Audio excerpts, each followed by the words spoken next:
Hello friends, welcome to our miracle life with Rekha Shri channel. இன்றைக்கி நம்ம pregnancy tips தான் பார்க்க போகிறோம். அதாவது ப்ரெக்னெண்ட்டாக இருக்கவங்களுக்கான டிப்ஸ்.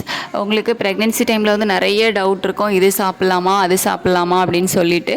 ஸோ ஒவ்வொரு விஷயத்துலேயும் கவனமாக இருப்போம். அதுவும் ஃபஸ்ட்டு ப்ரெக்னென்சி அப்படிங்கும்போது சொல்லவே வேண்டாம். ஒவ்வொரு ஃபுட்டு எடுத்துக்கும் போது அவ்வளோ டவுட்ஸ் இருக்கும். ஸோ அந்த மாதிரி தான் பார்த்திங்க அப்படின்னா நார்மலாக நம்ம குடிக்கக்கூடிய பால், காஃபி, டீ, ஸோ இது வந்து நம்ம எடுத்துக்கலாமா இல்லை எடுத்துக்கக்கூடாதா அப்படிங்கிற மாதிரி டவுட் வந்து இருக்குது. ஸோ மற்ற நார்மலாக இருக்கும்போது நம்ம வந்து மேக்ஸிமம் வந்து இந்த டீ, காஃபியை வந்து ஒரு ரிலாக்ஸேஷனுக்காக எடுத்துப்போம். அதாவது நமக்கு ஏதாவது ப்ரெஷராக இருக்குது, ஸ்ட்ரெஸ் இருக்குது அப்படிங்கும்போது ஒரு ரிலாக்ஸேஷனுக்காக தான் மோஸ்ட்லி வந்து நிறைய பேர் எடுத்துக்கிறாங்க.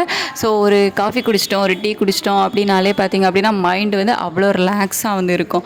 ஸோ அந்த மாதிரி நம்ம வந்துட்டு ஒவ்வொருத்தங்களுக்கும் இந்த காஃபி, டீ குடிக்கிற பழக்கம் வந்து இருக்கும். சில பேருக்கு வந்து காஃபி, டீ குடிக்கிற பழக்கம் வந்து இருக்காது. ஸோ என்ன மாதிரின்னு சொல்லலாம். எனக்கு வந்து காஃபி, டீ இந்த மாதிரி விஷயங்கள்லாம் வந்து பெருசாக பிடிக்காது. முன்னாடி வந்து பால் மட்டும் வந்து குடிச்சிட்டு இருந்தேன். ஸோ அதில் வந்து ஹார்லிக்ஸ் ஏதாச்சும் போட்டு இல்லை வெறுமனே கூட பால் அந்த மாதிரி குடிச்சிட்டு இருந்தேன். அப்புறமா எனக்கு வந்துட்டு பால் குடித்ததுனால பூச்சி வரும் அப்படின்னு சொல்லுவாங்கள்ல. ஸோ கிருமி பிரச்சனைகள் இருந்ததுனால அதுக்கப்புறமா பாலையும் வந்து நான் கம்ப்ளீட்டாக வந்து ஸ்டாப் பண்ணிவிட்டேன். நான் வந்து பால், காஃபி, டீ எதுவுமே வந்து இப்போதைக்கு எடுத்துக்கிறது கிடையாது. ஸோ ஓகே, இதெல்லாம் தாண்டி ப்ரெக்னென்சி டைமில் நீங்கள் எடுத்துக்கலாமா அப்படின்னு கேட்டிங்கன்னா, பால் வந்து தாராளமாக எடுத்துக்கலாம். அது வந்து ஒன்றும் ப்ராப்ளம் கிடையாது. பட் அதில் வந்துட்டு நீங்கள் வயிற்றில் ஏதாச்சும் கிருமிகள், இந்த பால் அதிகமாக எடுத்துக்கிட்டோம் அப்படின்னா கிருமி பிரச்சனைகள் வந்து சில பேருக்கு வரும் என்ன மாதிரி. ஸோ அந்த மாதிரி பிரச்சனைகள் உங்களுக்கு இருந்துச்சு அப்படின்னா அந்த பாலில் வந்து இஞ்சி, புதினா இந்த மாதிரி ஏதாச்சும் சேர்த்து குடிக்கலாம். அதாவது இஞ்சியை வந்து தள்ளி அதை பாலில் போட்டு காய்ச்சி அதுக்கப்புறமா வந்து குடிக்கலாம். ஸோ அந்த மாதிரி பாதாம் பால் வந்து ரெடி பண்ணி குடிக்கலாம். பாதாமை வந்துட்டு கொஞ்ச நாள் நைட்டு ஊற வச்சுட்டு நெக்ஸ்ட் டே மார்னிங் அதை மிக்ஸியில் அரைச்சிட்டு அதை வந்து பாலில் போட்டு காய்ச்சி குடிக்கலாம். ஸோ இந்த மாதிரி வந்து நீங்கள் ட்ரை பண்ணலாம். பட் ஓகே, இருந்தாலும் இந்த காஃபி, டீ குடிக்கலாமா அப்படின்னு கேட்டிங்கன்னா, காஃபி வந்து நீங்கள் கண்டிப்பாக அவாய்ட் பண்ணி தான் ஆகணும். எப்போவாச்சும் ஒர்க்காக எடுத்துக்கிறீங்க அப்படின்னா வந்து ஓகே. டீயும் அதே மாதிரி எப்போவாச்சும் ஒர்க்காக எடுத்துக்கிறீங்க அப்படின்னா வந்து ஓகே. பட் நீங்கள் வந்து ரெகுலராக எடுத்துக்கிட்டே இருக்கீங்க அப்படிங்கும்போது இந்த காஃபி பொடியில் வந்துட்டு கேஃபைன் அப்படின்ற ஒன்று இருக்கும். ஸோ அது பார்த்திங்க அப்படின்னா உங்களோட குழந்தையோட வளர்ச்சியை வந்து பாதிக்கும். ஸோ ஸ்டார்டிங் ஸ்டேஜில் வந்துட்டு அபார்ஷனுக்கு கூட இது வந்து வழிவகுத்து கொடுக்கும். நீங்கள் வந்து நிறைய காஃபி எடுத்துக்கிட்டீங்க அப்படின்னா மட்டும். ஸோ நீங்கள் வந்து இந்த கேஃபைன் எடுத்துக்கும் போது உங்களோட குழந்தையோட வளர்ச்சியை வந்து பாதிக்கும். குறைப்பிரசவம் நடக்கிறதுக்கான வாய்ப்புகளும் இருக்கும். ஸோ நீங்கள் வந்துட்டு கண்டிப்பாக இந்த காஃபி குடிக்கிறத அவாய்ட் பண்ணணும். எப்போச்சும் ஒருக்கா குடிக்கிறத வந்து நான் சொல்லவே இல்லை. அடிக்கடி ஒரு நாளைக்கு பார்த்திங்க அப்படின்னா 4 வாட்டி 5 வாட்டி ஸோ அந்த மாதிரி அடிக்கடி வந்து குடிச்சிட்டே இருப்பாங்க.